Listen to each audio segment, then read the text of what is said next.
Price the Lord. Good news, ಶುಭ ವಾರ್ತೆಗೆ ನಿಮ್ಮೆಲ್ಲರನ್ನು ಕೂಡ ಈ ಮುಂಚಾನೆ ಸಮಯದಲ್ಲಿ ಸ್ವಾಗತಿಸುವವನಾಗಿದ್ದೇನೆ. ಈ ದಿನದ ವಾಕ್ಯ ಭಾಗಕ್ಕಾಗಿ ಇಬ್ರಿಯರಿಗೆ ಬರೆದ ಪತ್ರಿಕೆ 12ನೇ ಅಧ್ಯಾಯ 11ನೇ ವಚನವನ್ನ ತೆಗೆದುಕೊಂಡಿದ್ದೇನೆ. ಯಾವ ಶಿಕ್ಷೆಯಾದರೂ ತಾತ್ಕಾಲಕ್ಕೆ ಸಂತೋಷಕರವಾಗಿ ತೋಚದೆ ದುಃಖಕರವಾಗಿ ತೋಚುತ್ತದೆ. ಆದರೂ ತರುವಾಯ ಅದು ಶಿಕ್ಷೆ ಹೊಂದಿದವರಿಗೆ ನೀತಿ ಎಂಬ ಫಲವನ್ನು ಕೊಟ್ಟು ಮನಸ್ಸಿಗೆ ಸಮಾಧಾನವನ್ನ ಉಂಟು ಮಾಡುತ್ತದೆ. ಪ್ರಿಯರೇ, ದೇವರ ಮಕ್ಕಳಾಗಿರ್ತಕ್ಕಂಥ ನಾವು ಅನೇಕ ಸಾರಿ ದೇವರು ನಮ್ಮನ್ನ ಪರೀಕ್ಷಿಸುವವನಾಗಿದ್ದಾನೆ, ಅನೇಕ ಸಾರಿ ಶೋಧಿಸುವವನಾಗಿದ್ದಾನೆ. ಉದಾಹರಣೆಗೆ ನಾವು ಯೋಬನ ಜೀವಿತವನ್ನು ನಾವು ನೋಡ್ತೇವೆ. ಆತನು ದೇವರಲ್ಲಿ ನೀತಿ ಉಳ್ಳವನಾಗಿದ್ದನು, ಅನ್ಯೋನ್ಯತೆಯಲ್ಲಿ ನಡೆದುಕೊಂಡವನಾಗಿದ್ದನು, ವ್ಯಕ್ತಿ ಉಳ್ಳವನಾಗಿ ಜೀವಿಸ್ತಾ ಇದ್ದ. ಆದರೂ ಕೂಡ ಆತನ ಜೀವಿತದಲ್ಲಿ ದೊಡ್ಡ ಶೋಧನೆ ಬಂದಾಗ ತನ್ನ ಮಕ್ಕಳನ್ನು ಆತನು ಕಳೆದುಕೊಂಡನು, ಆಸ್ತಿಯನ್ನು ಕಳೆದುಕೊಂಡನು, ಸಮಸ್ತವನ್ನು ಆತನು ಕಳೆದುಕೊಂಡನು. ಆದರೂ ಕೂಡ ಯೋಬನು ಒಂದೇ ಒಂದು ಮಾತನ್ನು ಹೇಳ್ತಾನೆ, ಏನು ಇಲ್ಲದವನಾಗಿ ನಾನು ಬಂದೆನು, ಏನು ಇಲ್ಲದವನಾಗಿ ನಾನು ಗತಿಸಿ ಹೋಗುವೆನು. ಯೆಹೋವನೇ ಕೊಟ್ಟನು, ಯೆಹೋವನೇ ತೆಗೆದುಕೊಂಡನು, ದೇವರ ನಾಮಕ್ಕೆ ಸ್ತೋತ್ರ ಎಂಬುದಾಗಿ ಆತನು ಹೇಳುವುದನ್ನು ನಾವು ನೋಡ್ತೇವೆ. ಅದೇ ರೀತಿಯಲ್ಲಿ ಪ್ರಿಯರೇ, ದೇವರ ಮಕ್ಕಳಾದಂಥ ನಾವು ಅನೇಕ ಸಾರಿ ದೇವರು ನಮ್ಮನ್ನ ಶೋಧಿಸುವವನಾಗಿದ್ದಾನೆ, ದೇವರು ನಮ್ಮನ್ನು ಅನೇಕ ಸಾರಿ ಪರೀಕ್ಷಿಸುವವನಾಗಿದ್ದಾನೆ.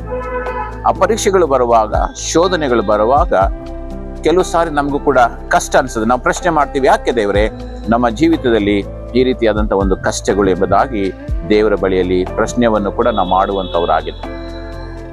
ಆದ್ರೆ ಪ್ರಿಯರ, ದೇವರ ವಾಕ್ಯ ಹೇಳ್ತದೆ, ಯಾವ ಶಿಕ್ಷೆ ಆದರೂ ತಾತ್ಕಾಲಕ್ಕೆ ಅದು ಸಂತೋಷಕರವಾಗಿ ಕಾಣದೆ ಹೋದಾಗಿಯೂ ತರುವಾಯ ಅದು ಶಿಕ್ಷೆ ಹೊಂದಿದವರಿಗೆ ನೀತಿ ಎಂಬ ಫಲವನ್ನು ಕೊಟ್ಟು ಸಮಾಧಾನವನ್ನು ಕೊಡ್ತದೆ ಎಂಬುದಾಗಿ. ಸೊ ದೇವರು ನಮ್ಮನ್ನು ಪರೀಕ್ಷಿಸುವಾಗ ಒಳ್ಳೆಯ ಕಾರಣಕ್ಕೋಸ್ಕರ ಆತನು ಪರೀಕ್ಷಿಸುವವನಾಗಿದ್ದ. ಯೋಬನ ಜೀವಿತವನ್ನು ನಾವು ಮತ್ತೊಂದು ಸಾರಿ ನೋಡುವುದಾದ್ರೆ, ಆತನು ಪರೀಕ್ಷಿಸಲ್ಪಟ್ಟನು, ಆದರೆ ಕೊನೆಯ ಅಧ್ಯಾಯದಲ್ಲಿ 2ರಷ್ಟಾಗಿ ಆತನು ಆಶೀರ್ವಾದ ಹೊಂದಿದನೆಂಬುದಾಗಿ ನಾವು ನೋಡ್ತೇವೆ. ಹಾಗೆಯೇ ದೇವರು ನಮ್ಮನ್ನು ಪರೀಕ್ಷಿಸುವಾಗ ನಾವು ಬೇಸರ ಮಾಡಿಕೊಳ್ಳುವುದು ಬೇಡ.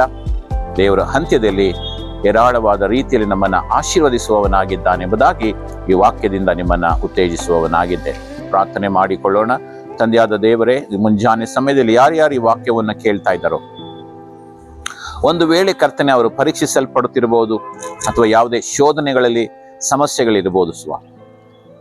ಆ ಯಾವುದೇ ಸಮಸ್ಯೆಗಳಿಗೂ ಶೋಧನೆಗಳವರು ಬೇಸರ ಮಾಡಿಕೊಳ್ಳದೆ ನಿನ್ನಲ್ಲಿ ಭರವಸವಿಟ್ಟು ಅಪ್ಪ ಕಾಯುವಾಗ ಆ ಶಿಕ್ಷೆ ಅವರಿಗೆ ಆಶೀರ್ವಾದದಾಯಕವಾಗಿ ಮಾರ್ಪಡಲಿ, ಆ ಕಣ್ಣೀರು ಅವರಿಗೆ ಆಶೀರ್ವಾದದಾಯಕವಾಗಿ ಮಾರ್ಪಡಲಿ.